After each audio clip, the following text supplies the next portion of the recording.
Hello, welcome to the Politics Chicks podcast. I'm Monica Healy. And I'm Christy Branham. Today we're talking about something we've heard from so many listeners lately.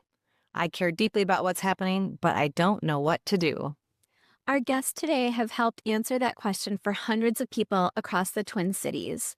Lisa Erbes and Rebecca Larson are the co-leaders of Indivisible Twin Cities, one of Minnesota's most active grassroots organizations. Both Lisa and Rebecca spent decades working in information technology before retiring and becoming involved in political activism after the 2016 election. They're here to talk about organizing, community building, and how ordinary people can make a difference in extraordinary times. Lisa and Rebecca, welcome to the show.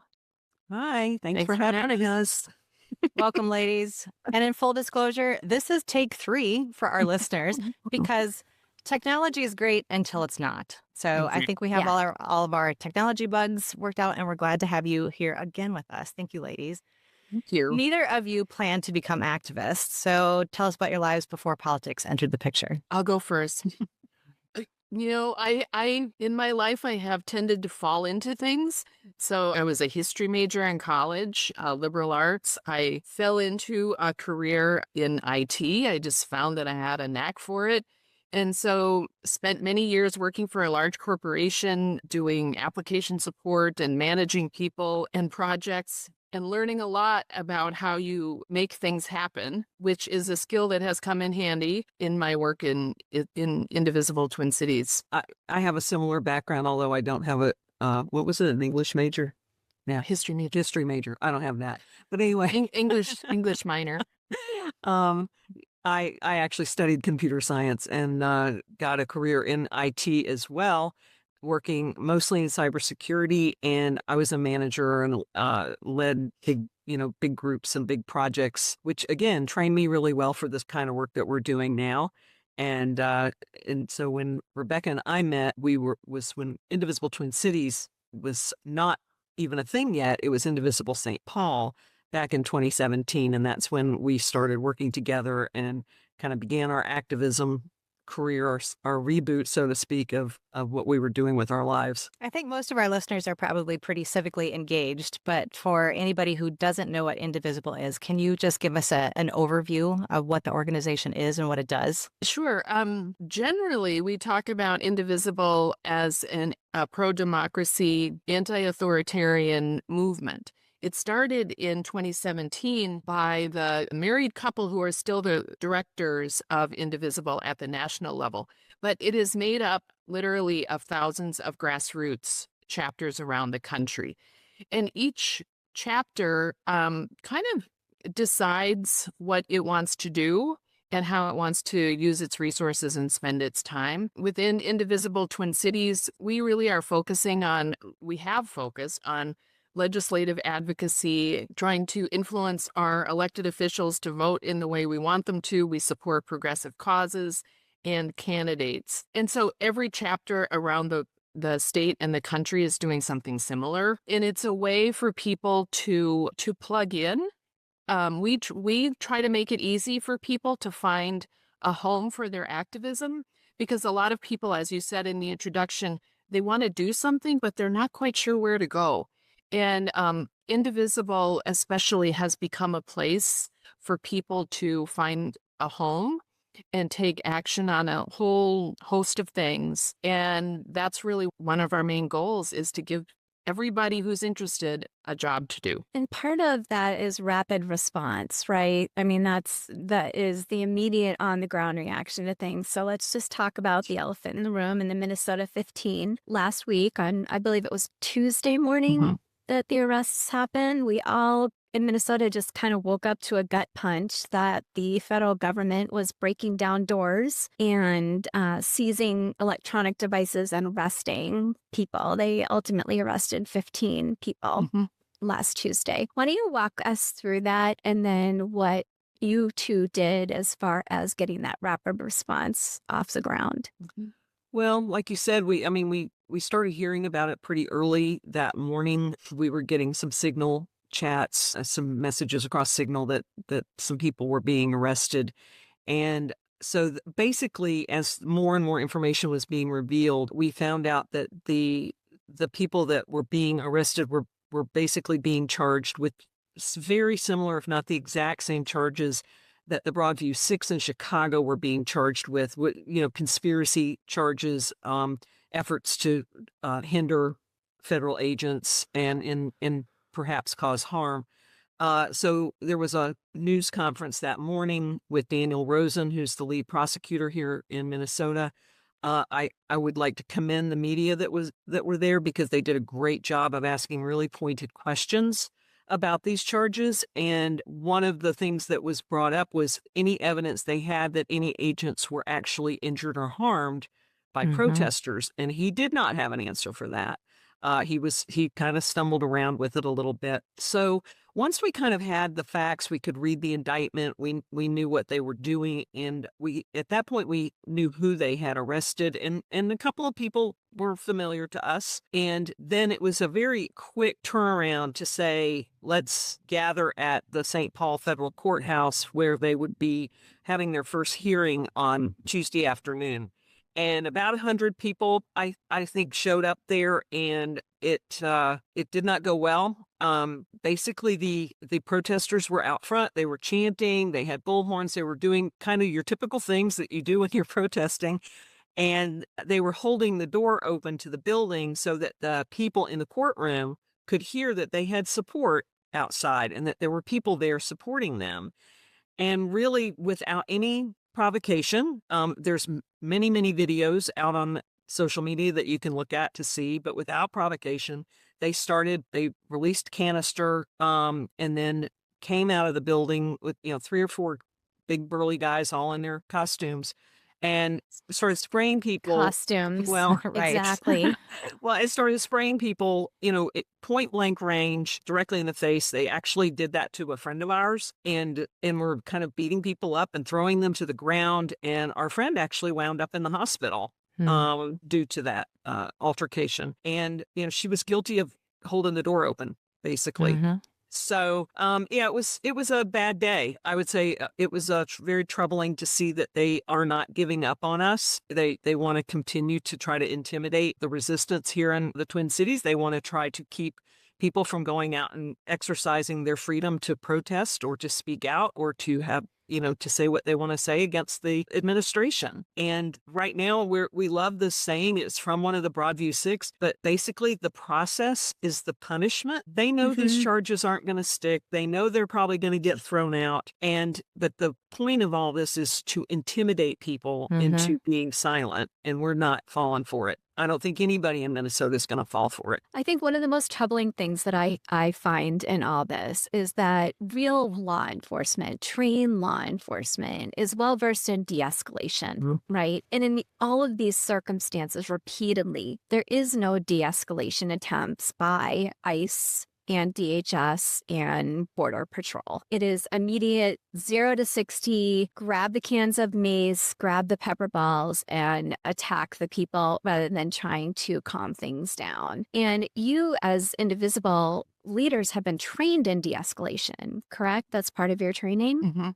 I think what happens when we watch these or are a part of these protests where de-escalation isn't happening and we can be surprised by it, but that's because we still expect there's some level of justice or normalcy to all of this, and it just is not that. It just is not that. And it continues to surprise us and shock us in a way because, we expect law enforcement. Some of us, we can't say this without recognizing that for many members of our community, law enforcement has not been their friend. But depending on where you come from and what community you are with and perhaps what color you are, we have this idea that law enforcement should be able to de-escalate these situations, but they in no way are interested in de-escalating. To the contrary, and we saw this during Operation Metro Surge, they were inciting. They were trying to get protesters to be violent, so that they could then react and have justification for taking extreme measures against protesters. And for the most part, we didn't take the bait. And I would say on Tuesday they didn't either, those that were tear gassed. We have seen the value of the prevalence of cell phones because everybody's got a cell phone, everybody's taking video, and that has proved invaluable in showing the public what has actually happened. And we saw that with Renee Good to some extent, although there was debate amongst the right about what was actually happening. But it was very clear what happened with Alex Preddy, and it was pretty clear what happened last week with the people showing up at the courthouse. In 2017, we saw the initial birth of Indivisible, and then we had an explosion after the 2024 election. And I'm guessing that you have seen that much more around Minnesota since Operation Metro Surge. Yeah, we've had amazing growth, not just Indivisible Twin Cities, but across the state. I think we're up to almost 100. Is that right? 100 chapters now? Just in Minnesota. Yeah, just in Minnesota. And quite a few more have popped up here in the Twin Cities. And we welcome all of that. The more the merrier, the better it is, the more of us working on this and doing all this work with candidates and training and actions. You can't have too many people. So we've loved it, watching how Indivisible has taken off during this time. I wish it wasn't necessary, obviously, but here we are. But seeing all these people who really want to get involved and take some kind of action has just been really, it keeps us motivated, because there's some days when we're not that motivated, but when we see that kind of participation, it really helps us keep going. What kind of people are showing up? What are you hearing from people that are starting chapters and people who are joining chapters? Are they longtime activists? Are they getting involved in the first time? Who are these people? I mean, it's a variety, but I would say neither Lisa nor I were longtime activists when we first got involved in 2017 and, found our way to Indivisible St. Paul. In fact, a very common story you hear from people all the time is, well, I always voted. I always paid attention to politics. I paid attention to the news, but I didn't really do anything beyond voting. That's a very, very common story. And that was my story. And for me, the triggering point was when Donald Trump was elected the first time, because he was such a horrible human being. I'm like, how could we elect this guy? And at that point, to me, it was a lot based on character because of all the terrible things he had said, So for everybody, it takes a different kind of triggering event. So for many people, it was after Donald Trump was elected the second time, because they maybe thought, the first term was an aberration. It was an anomaly. I'll just wait it out, and then we elect Joe Biden. And, so that was a real shock for a lot of people. But I would say there are people of all ages and backgrounds who are interested in taking action in one way, shape, or form. So it kind of is, it just depends on the people who feel that they want to lead, or they just can't sit on the sidelines anymore. So these local groups that we see springing up, or, even better example, what happened during Metro Surge, Operation Metro Surge. And we saw people, and that wasn't political necessarily, although we were fighting against our own federal government. We saw people meeting the moment in unbelievable ways, just unbelievable ways. And when it comes to political activism, it's kind of the same. There are some people who are just like, okay, this is my time. I'm going to start a group in my neighborhood and we're going to figure out what to do. We'll register voters, or, set up a sidewalk protest or a bridge brigade and go to town. And it is very inspiring to see that, and it gives me some hope. And Monica and I often talk about the fact that we kind of stumbled into this whole social media thing.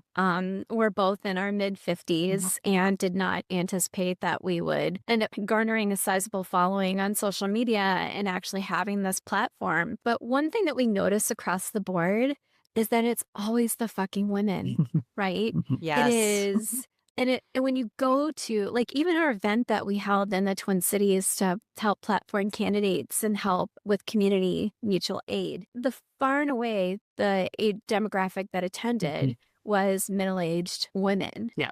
What do you think that says? Because we're probably a few years younger than you, but Mhm. not that much younger than you. What does that say about women our age and where we're at as far as our role, so to speak? I think it really going back to what Rebecca said a minute ago, a lot of it came from, especially for women, we are about 10 years older than you all, but I think people in our generation, women of our generation, all of a sudden saw this threat to feminism and to reproductive rights and Donald Trump making such vile, horrible comments and people accepting it like it was Mm-hmm. perfectly okay.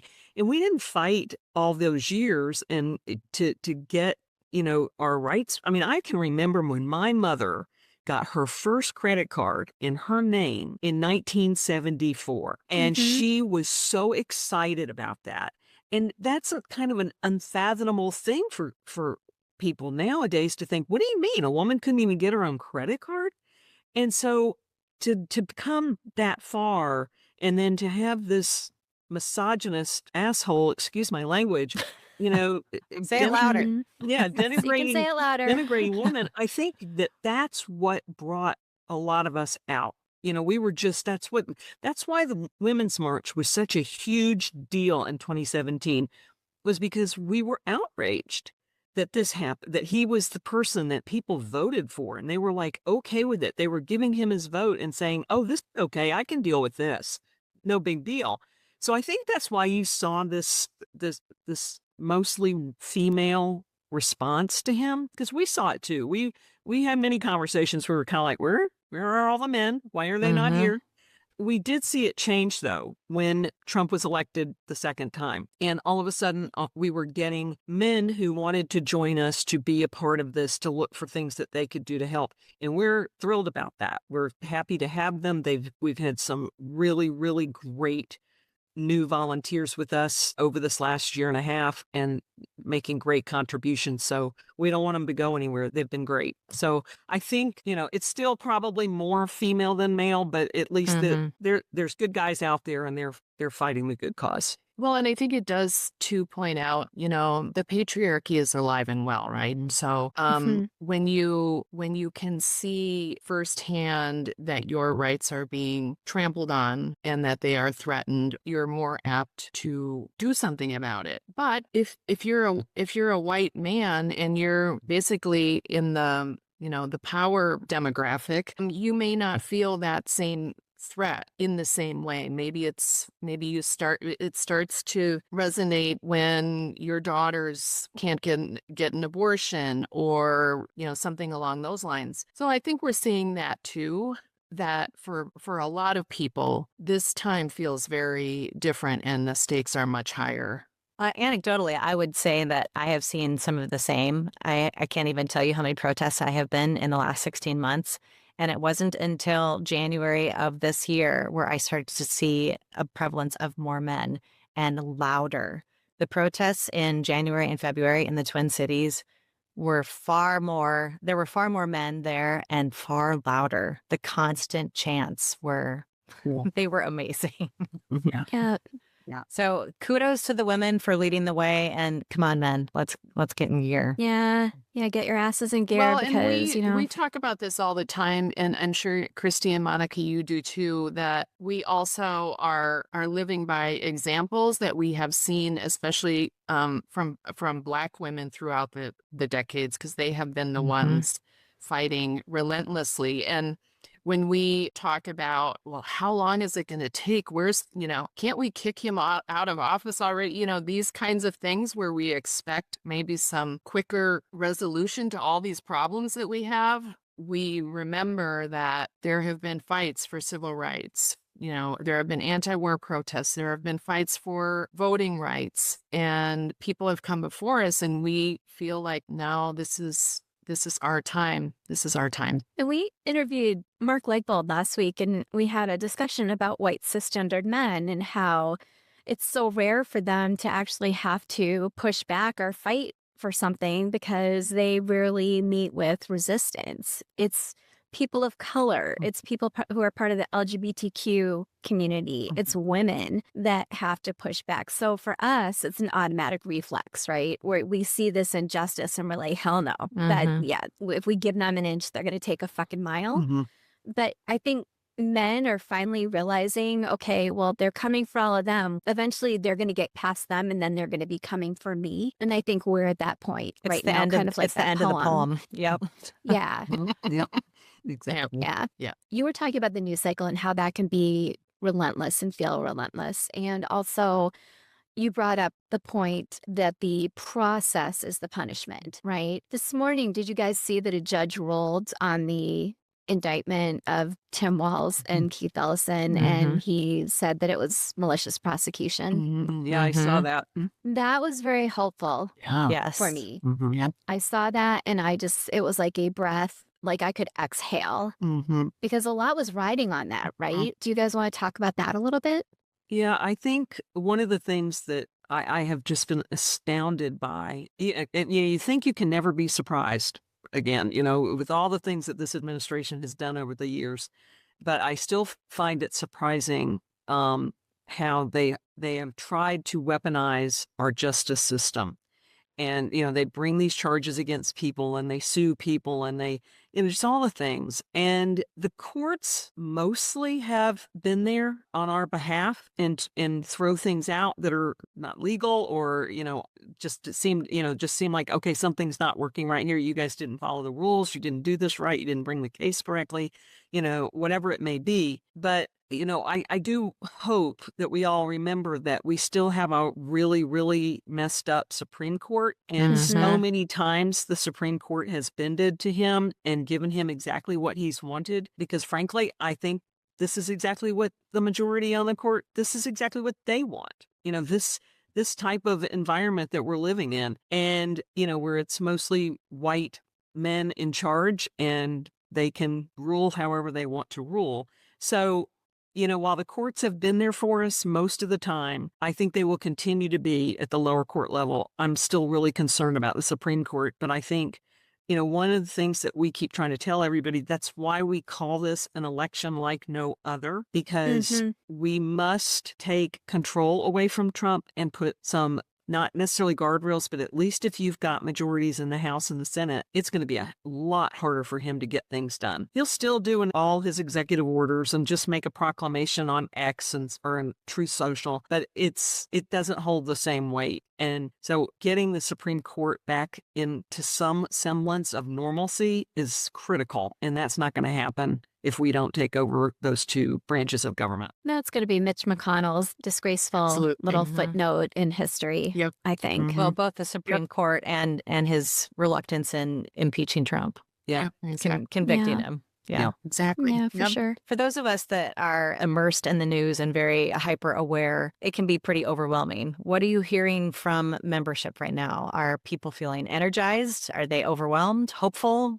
All three? All three. I think all of us, go through these moments of feeling completely overwhelmed. But Lisa and I, and we try to remind our membership and our trusted and core volunteers all the time, and anybody else who listens, that action is the antidote to anxiety. I mean, truly, if you are doing something, that really helps. And doom scrolling doesn't serve any purpose, truly. Staying informed is one thing, but spending your whole day reading about all the horrible things doesn't help your own mental health or anybody else. Right now, we're at a really good time, actually, because we've got this program, as Lisa mentioned, we're calling it the election like no other. And so we are going to be very, very busy over the summer and fall with campaigning for candidates that we support,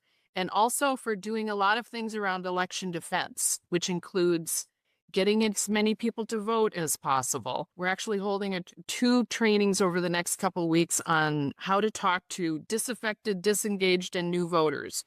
Because many of us don't like to do that. It's hard. And so the person doing the training has, some techniques for all of us to use, whether it's we're talking to our neighbor or we're talking to people at a farmer's market or something. So we have a lot going on. So I think we also have a lot of volunteers who are excited to get to work and ready to do this thing, which is win the solid trifecta in the Minnesota legislature, flip the U.S. House, flip the U.S. Senate, and give us a chance to actually push back on this authoritarian regime that is taking so much power day by day. I was watching MS Now this morning, and Alan Weissman was on. Love him.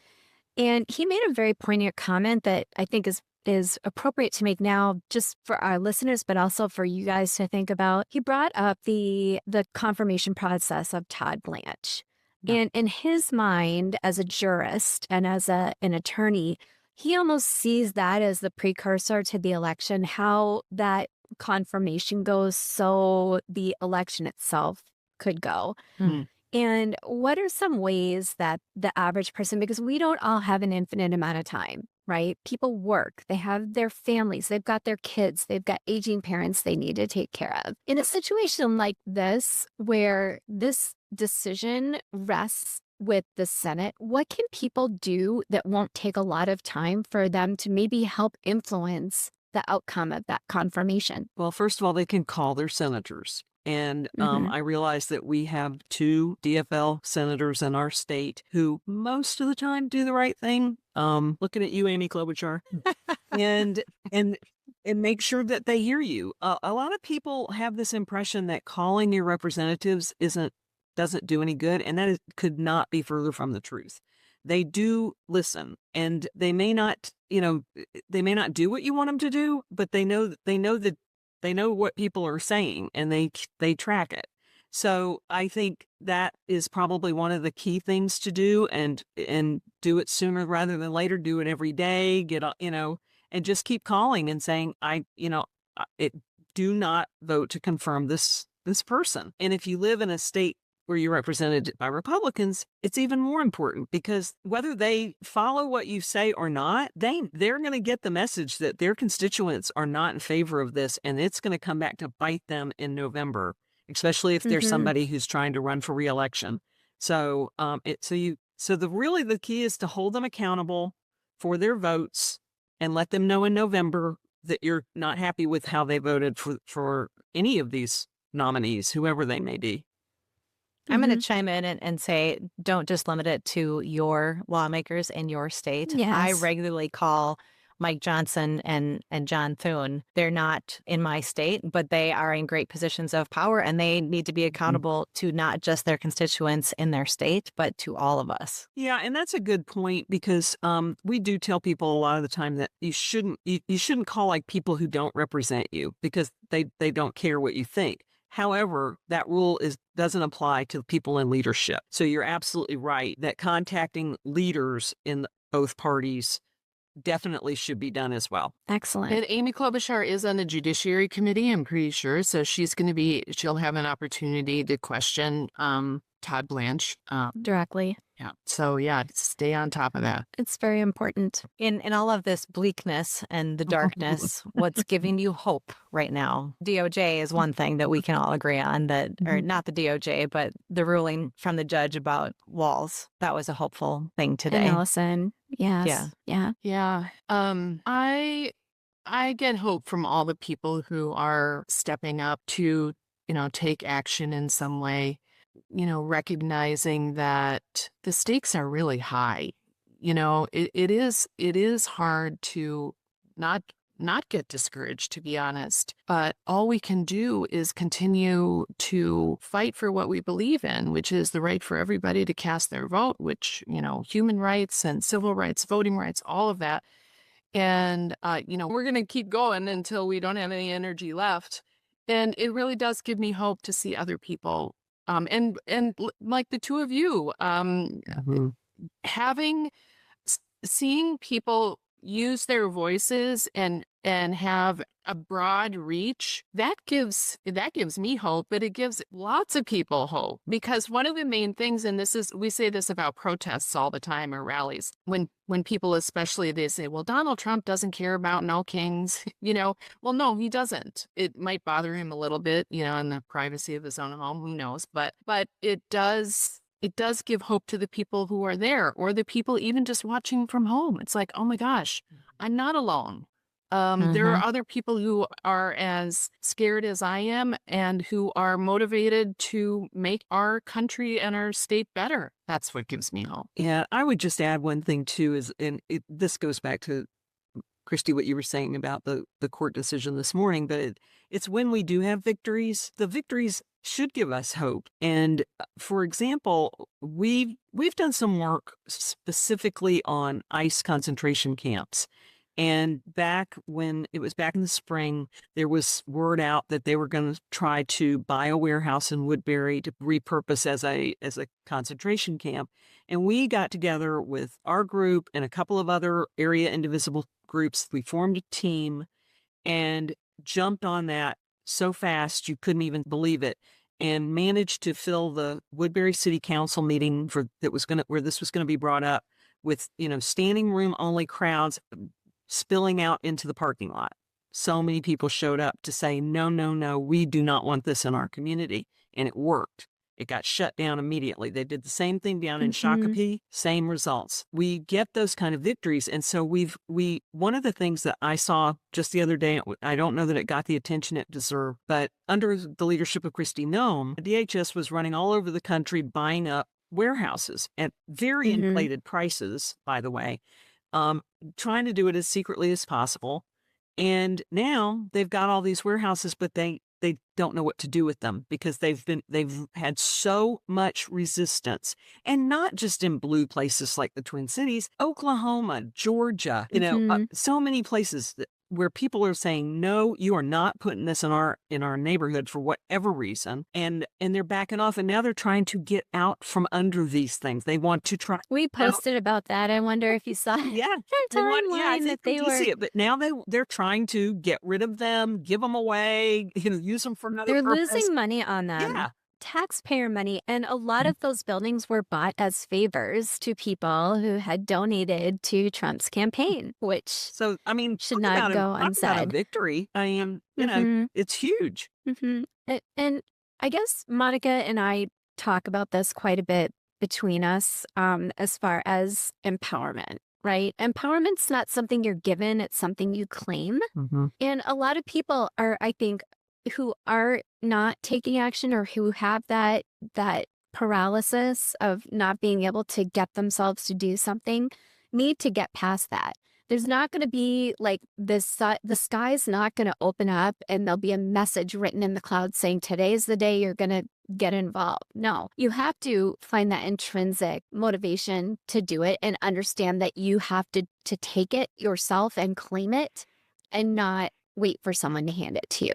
Yeah, exactly. And we agree with that 100%.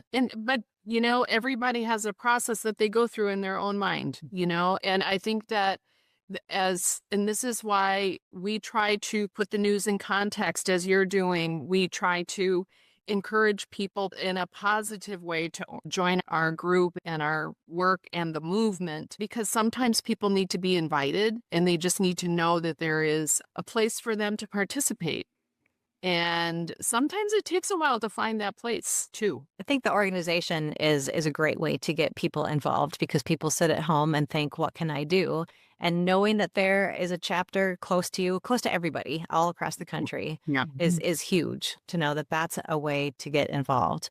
So where can people learn more about Indivisible, the broader group, and Indivisible Twin Cities in particular? The broader group, their website, indivisible.org, has a lot of information on it, but it also has a map. So you can find the chapter closest to you. That's one thing to do. If people want to join or learn more about Indivisible Twin Cities, we are at indivisible.twincities.org. And there are links to sign up for our newsletter or join a team. We'd love to have you if you want to join our work. Yeah, we are right now, as we were talking about with our endeavors for the election, called An Election Like No Other. we are recruiting people in a big way to help with all of the tasks that are involved in that. So we would really love to hear from people who want to get going on election-related work between now and November 3rd, and even after November 3rd, because we know whatever the outcome, there'll be a bag of dirty tricks sitting there, waiting for us to have to fight. So we are looking for a lot of people to help us with all the work that needs to take place over the next few months. I always say the best time to get involved was a long time ago. The second best time is now. Yeah, exactly. Yeah. And do you guys have anything coming up in the immediate future that you might want to tell people about in the next couple of weeks to help them make the decision to get involved? We have 2 trainings on talking to disengaged, disaffected new voters. Those are immediate opportunities. And then we can share a link with you to a form for people to sign up and get more information for all the various projects that we have started around election defense, voter engagement, working on campaigns. What we are focusing on right now, because of the primary coming up, is helping Peggy Flanagan to win the primary. So that's August 11th. Early voting is starting any day now. So that's one of our main priorities. We have endorsed her, and we are going to do everything we can to help her win in August for the primary, and we need a lot of help on that specifically. We just got an email from her this morning about participating in her content creator workshop that she's holding tomorrow. So yes, we're on board with Peggy as well. Excellent. Yeah, she's great. Yeah. So I will make sure to put all of that information in the show notes so that people can just click on it and be directed to you. And Lisa and Rebecca, thank you both so much for joining us and for the work you're doing, helping people in our community find purpose in this very unhistoric moment that we're living in. Not for lack of better adjectives.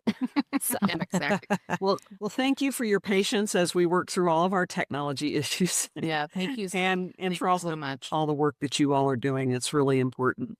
Really appreciate it. And to everybody listening, democracy is not a spectator sport. Now is the time to get involved. Yes. If you're finding meaning in the stories we're sharing, if something moves you, challenges you, makes you see the world a little differently, please like, comment, and share. It helps more than you know. And follow us everywhere at The Politics Chicks on Substack, Threads, Blue Sky, Instagram, TikTok, and Facebook. Thanks for being a part of our community, and keep shining your light so we can find each other in the dark. And remember, we're stronger together. Thank you so much, Lisa and Rebecca. It was Thanks, great ladies. having you on today. Thank you so much.